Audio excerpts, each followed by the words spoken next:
Okay.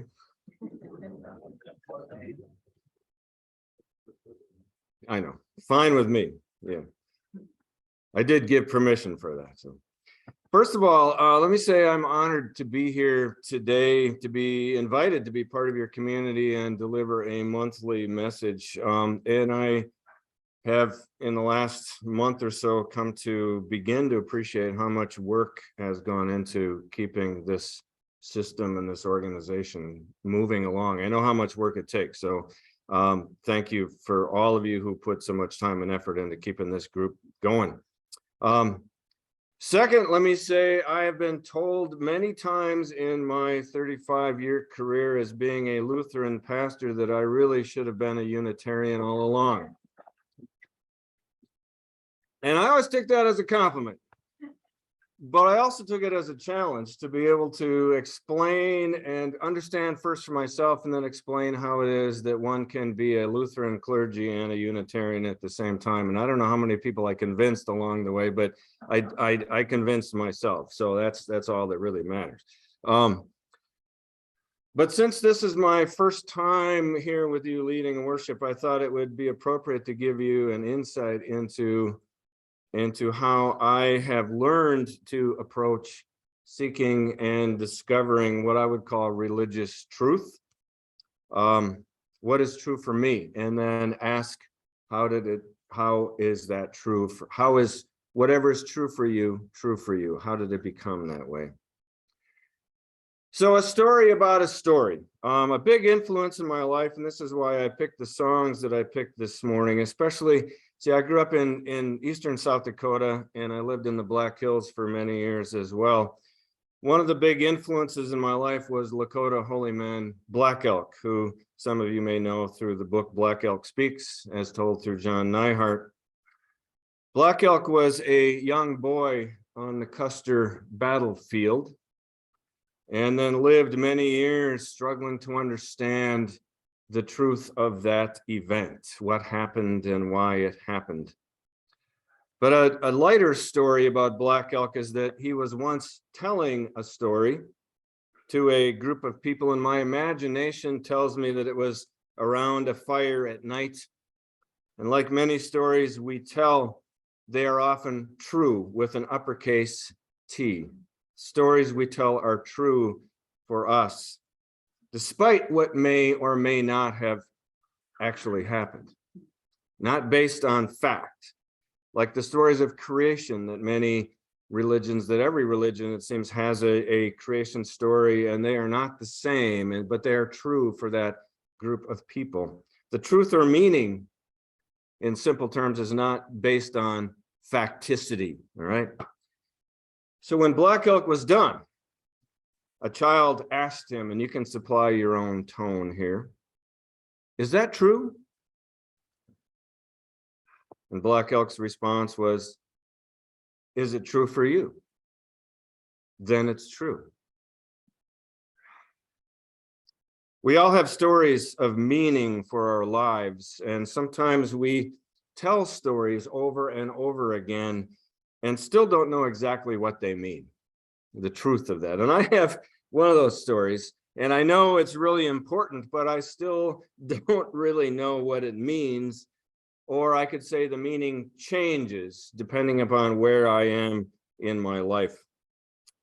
And I think Carol Grafford and I we did not talk about this beforehand, but I think we're on the same page, because it's about my grandmother too. So ancestors on both sides of my family were clergy and seminary professors, both Presbyterian and Lutheran.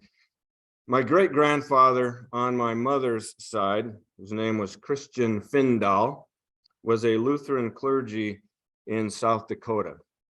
And I have surmised over the years that he was not in the pious camp of Norwegian Lutherans because of a story that I've heard over and over again. And the story was that your great-grandfather, if he couldn't be smoking a cigar, would smoke 2 cigarettes at the same time. Thus, my brilliant deduction that he was not a pietist.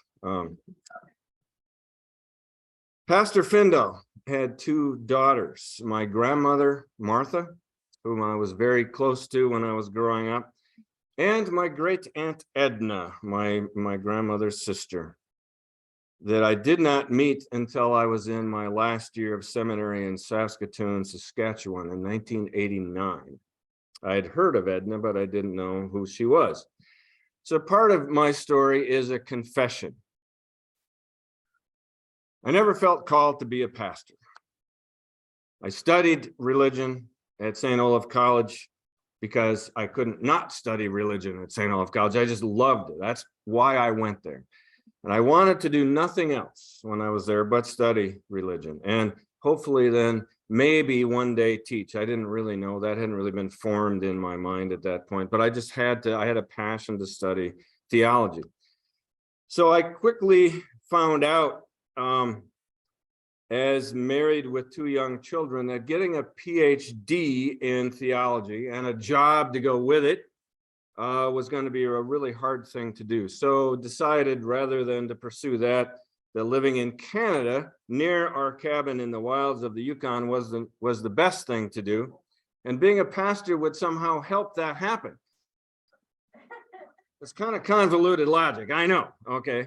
That's a whole nother story. That's maybe for a different day. But this suffice it to say that I decided to do my last year of seminary. Then I transferred from the seminaries in Berkeley, California to Canada.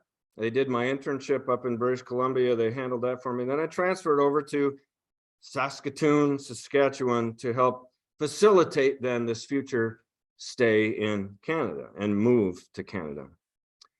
Well, and part of that was because the president of the seminary was married to my great aunt Edna's daughter, my cousin, my second cousin, Andrea. And I don't remember ever meeting Andrea either. She knew me from when I was little, but I didn't really know her. But soon after I arrived in Saskatoon, Andrea said, "We need to go over so you can meet your great aunt Edna. She lives in a nursing home here in Saskatoon. But I have to warn you," she said, "she won't like your long hair," because I had hair at that time. "And she's not going to like your beard," and my beard was much more full than it is now in my old age. And she said, "and she's not going to like your earring either. But don't worry about it," she said. "She loves you." I thought, okay, great. No, well, wow, is that uncomfortable?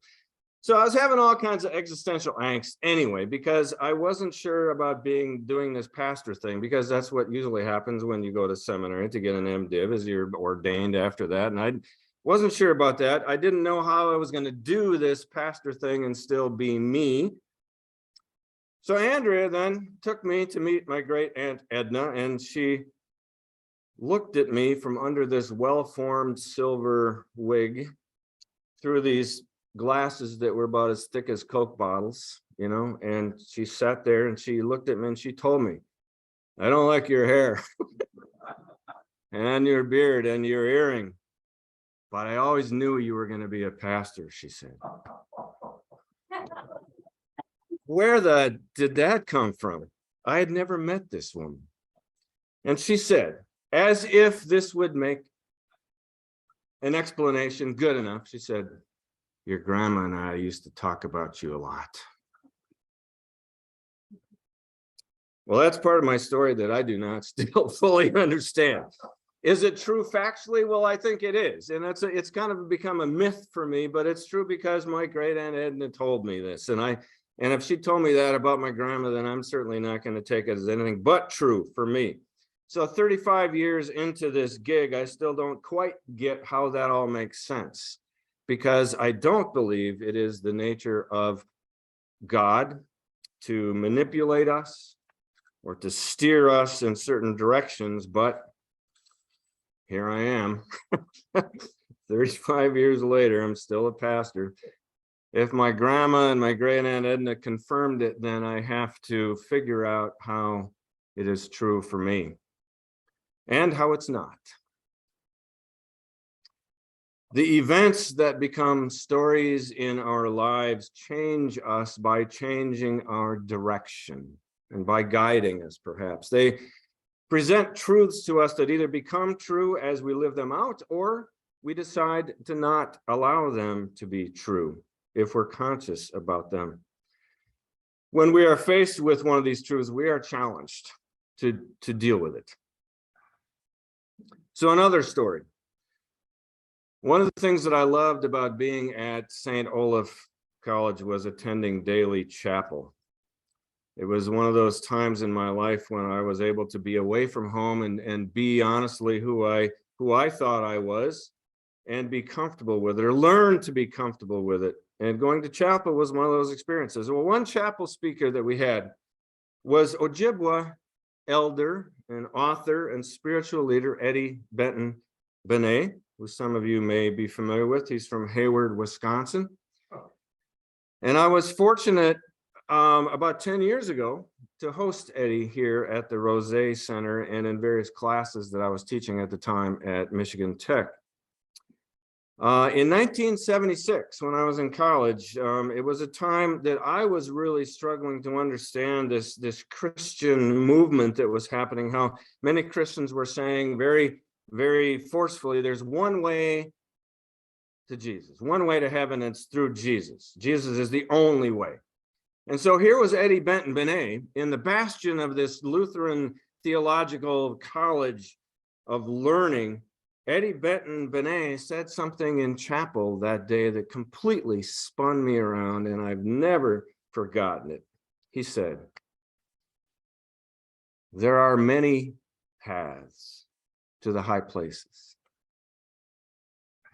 Well, I was and still am a student of many religions and have come to the truth in myself that there are indeed many paths to the high places, that Eddie Benton Benet had a wisdom there that I needed to hear at that point, because I was really struggling with this one way to peace through the power of the cross kind of thing. So when I got a chance to talk to Eddie, he was up here at a KBIC powwow being the MC, and I snuck up on him in the booth there and introduced myself, and I told him that story, that he had turned my life around, and he said, "Whoa!" I thought, that's it. That's the affirmation I needed. I needed to be able to say thank you to him. And then I was able to invite him to come up here as a speaker. So I taught world religions and I taught many other classes since 1996 when I moved up here. And preaching all along, I was given this opportunity and challenge as a Lutheran Christian pastor to think through the significance of what I understand as pluralism. And it became true for me. And I would like to introduce pluralism this morning as an approach to living by asking these questions. And I think this is where you can, no, not yet, not slide one yet, I don't think. Sorry, I told you I was a little bit unorganized here. Okay, so the question is this: through the eyes of pluralism, not necessarily peace glasses, but close enough, okay? Through the eyes of pluralism, the question becomes this: if Gautama, the Buddha, met Jesus on the road, would the Buddha need to have his sins forgiven in order to be saved? Well, you don't have to answer. It's okay. Just think about it. Would Muhammad? Would Baha'u'llah? Would Zoroaster? Would Gandhi? Would you? Would any of us need to have our sins forgiven and ask for forgiveness in order to be saved? So there's a number of ways you can unpack that question, but think about it. So I ran across this theologian named Diana Eck, who wrote this book. Diana Eck grew up in a very Christian setting in rural Montana, and then went to seminary, and then had her own life turned around when she encountered Hinduism in India. And then she became the professor of comparative religion and Indian studies and the director of the Pluralism Project at Harvard. And she wrote this book called Encountering God, a spiritual journey from Bozeman to Benares. And in it, she notes three categories or ways of understanding as we think about what is true in our own religious understanding, And then how that religious understanding becomes how we then respond to other religions and people of other faiths. So I would invite you to listen for truths that have determined your own spiritual journey, and perhaps truths that have led you to discover how truths, and I say truths in the plural without an uppercase T, but a lowercase t in plural, how those truths can lead us to new understandings of truth with a uppercase T, if there is such a thing. And now you can put on slide 1. Thank you.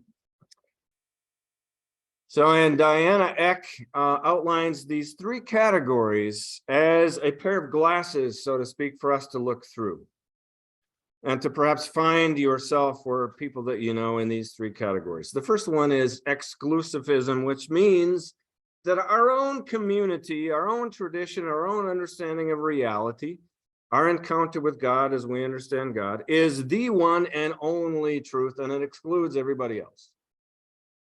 It's the one way. The second category that she lays out is a little softer. It's inclusivism. That's a hard word to say sometimes, which means there are many communities, many traditions, many truths, but you know what? The bottom line is our own way is the culmination of all these other ones, and it's superior then to others. And it's wide enough. And it's a big tent theology kind of thing to include everybody under our canopy on our own terms. It's just that you don't know it yet. And you'll realize that someday. And then there's pluralism, which basically says the truth is not exclusively or inclusively possessed of any one tradition or any one community. It's diversity of communities and traditions and understandings of truth and visions of God are not obstacles to overcome, but they are really opportunities for engagement and dialogue. We do not have to give up our commitments, but they are a means of opening us up for mutual discovery of what truth is and understanding, and then transformation. So that's all right there in front of you. Pluralism can be an energetic engagement with diversity. But note, it's not just tolerance. It's not just being politically correct, but it's an active seeking of understanding that cross lines of difference between us and our ways of thinking. Pluralism is also not relativism, which means anything goes, but it is an encounter with the commitments that people make to their religious understanding in their lives. And it's an acknowledgement that they can have those commitments. So it's not anything goes, it's acknowledging what someone else specifically understands and believes to be true. So it's also not universalism in the sense that the universal somehow takes precedence over the particulars that people believe, because pluralism allows the other to be an other in a good way. I mean, the word other is now used in so many negative ways, as it probably should be. But pluralism says that you are who you are, and I am who I am, and we are on equal ground. And it's like in the children's moment, there is a space between us. And that's there. Because you're you and I'm me. And we need to figure out how to negotiate that space between us. So practically then, pluralism is about how we relate and how we live together with people of faith that are other than our own. So you can put on slide number 2, Davey, please. Here's another way to understand how this works, also from Diana, because all that other stuff is kind of heady. I think you understand what I'm talking about, but here's how Diana Eck makes it a little bit more specifically understandable. When you ask this question, is our God listening to others? Through those categories, if you are an exclusivist thinking, your conclusion must be, well, no, our God is not listening to others because God is only listening to us, whoever that us is. In the second category, is our God listening? Well, if I am an inclusivist, I would say, yeah, God is listening to you too, but It's our God as we understand God. And one day you'll see that this is actually true. And it might have to be after you die. But someday you'll figure it out that we were right all along. But we'll include you in that. You know, it's like really politically correctness. All right. The third category, if you are a pluralist, is our God listening? Well, our God is listening, but God is not ours to begin with, to possess. God is in some ways our way of speaking of a reality that cannot be encompassed by one religious tradition. We say our with the understanding that language necessitates an attempt at comprehension. But God, if there is a God that you want to make a definition or a boundary around, God transcends our ideas and our language about what God is or who God is. So it's not just acknowledging diversity, which can still include attitude, you know, an attitude of superiority.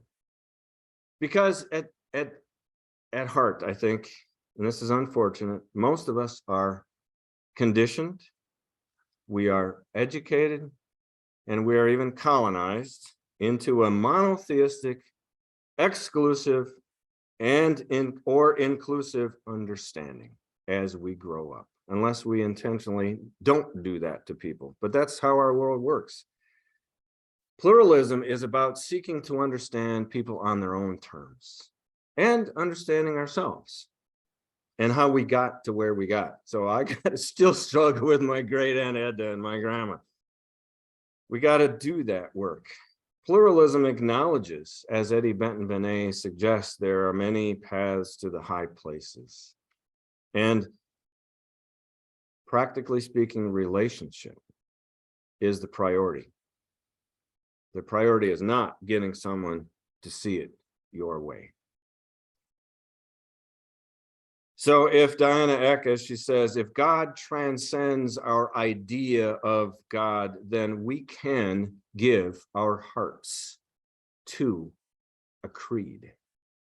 The word creed comes from the Latin word credo, which means I believe. We can give our heart to, assent to a faith without it being exclusive. And this is the struggle that I had. How can I be both a Unitarian and a Lutheran at the same time? It's not an easy struggle to have. On the other hand, the conclusion is wildly simple. I can give my heart and my faith, my heart to a faith without it being exclusive, or without it simply being inclusive. And we can all do that if we struggle with it. So in conclusion, then, the third slide, Diana Eck had a couple pieces that I wanted to share with you. One is this, and I'll read them. You can read along if you'd like to. We are all theologians when we allow ourselves to encounter and ponder the real questions about God.